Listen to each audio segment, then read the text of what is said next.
Melt soap and see what to do with it. In a simple way, you will save a lot of money.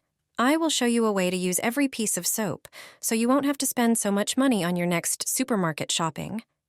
Put the soap in water and bring it to a boil. Use 2 cups of water for 1 soap. Take all the soap ends you have at home. From now on, you don't have to throw them away. Just put them in a pot of water and bring it to a boil. Heat the soaps until they dissolve. Then, pour the slightly cooled soap mass into a blender. The mass should not be too thick. Add 2 tablespoons of any laundry detergent, 2 tablespoons of table salt, and 3 teaspoons of vinegar. Turn on the blender and mix all the ingredients. Now, take empty, rinsed milk cartons. Cut them as shown in the video. If there are still remnants of liquid in the carton, remove them. Transfer the soap mass to the empty cartons. I used 2 cartons.